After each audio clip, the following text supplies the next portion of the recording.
Hello, Management 4071, my online section. How are you all doing? This is the beginning of week 4.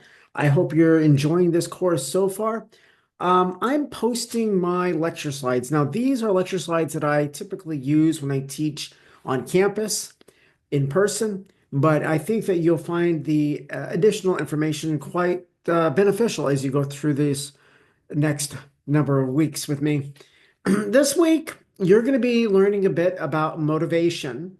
You're going to be diving into the content theory of motivation, and you're going to be comparing and contrasting the main content theories of motivation, such as manifest needs theory, learned needs theory, Maslow's hierarchy of needs, Alderfer's ERG theory, and Herzberg's motivation hygiene theory, and lastly, self-determination theory.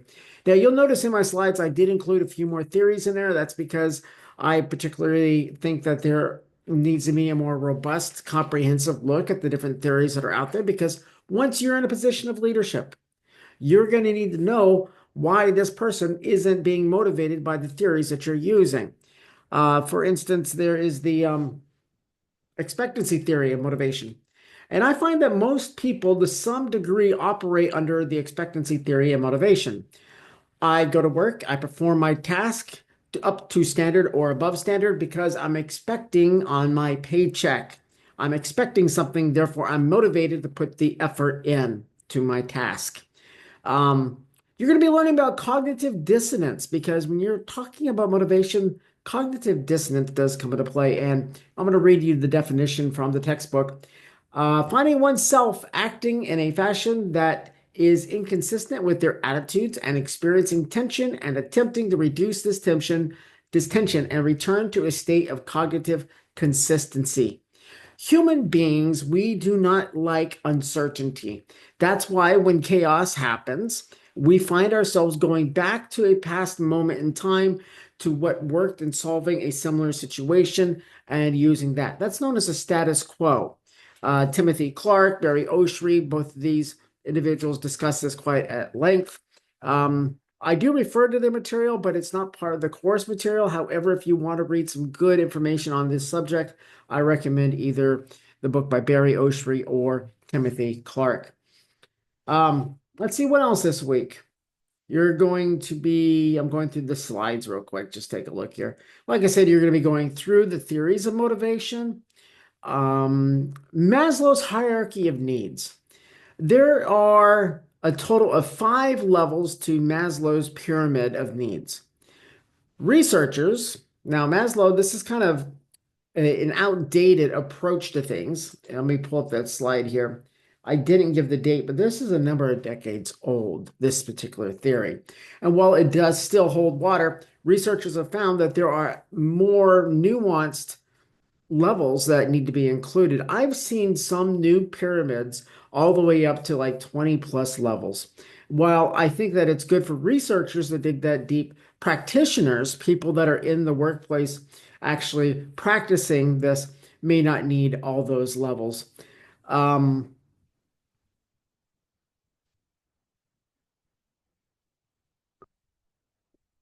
Equity theory. That's another one I'd like to bring up, and that is one's level of motivation being directly attached to the reward one receives.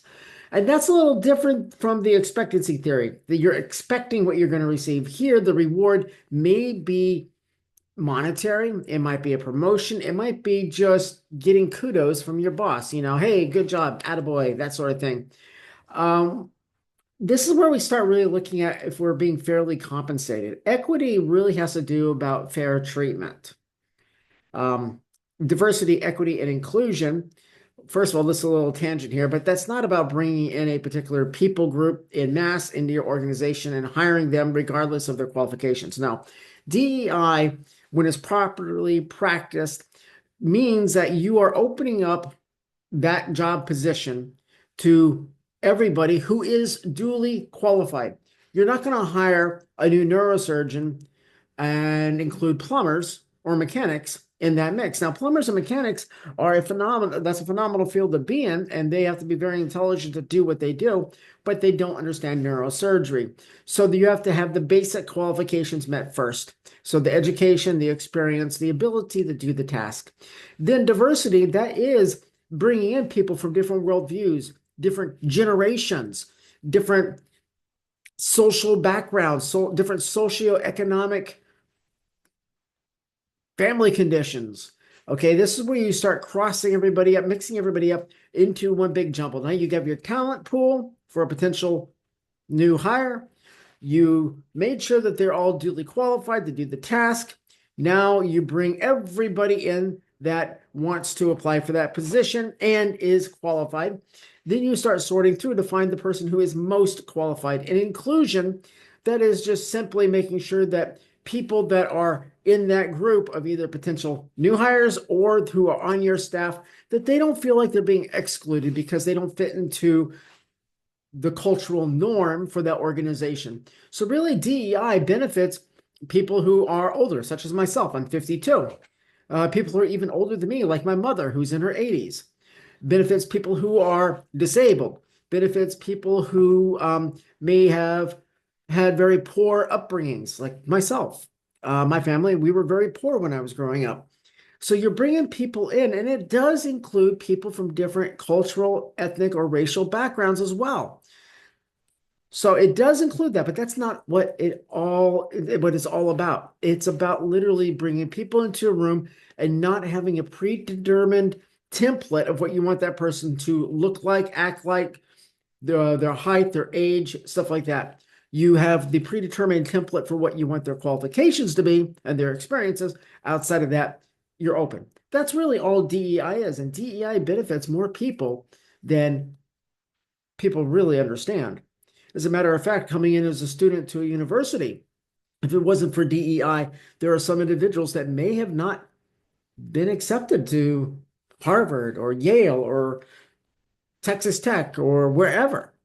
And so DEI is important. Okay, enough about me standing on my pedestal and harping for a minute. When I do teach in person, I do go off on tangents, but I try to make sure that they're relevant to the topic at hand. So this week, you're going to have the slides. You're going to have all your textbook.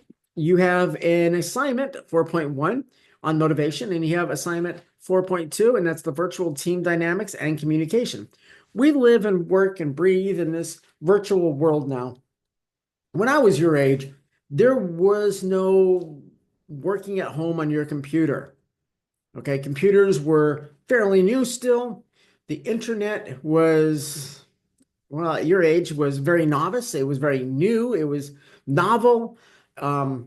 It was in its early, it was almost like the Wild West days of the internet with the World Wide Web. And so we live in a day now where we've passed the Wild West days. We've evolved technologically to the point that we now can work at home. Right now, I'm doing this video in my living room, at my office space, in my apartment. Okay, now tomorrow I'll be on campus teaching, but I do work from home. I do teach from home some of the classes that I have each semester. So we need to understand the dynamics that go on at the team level now.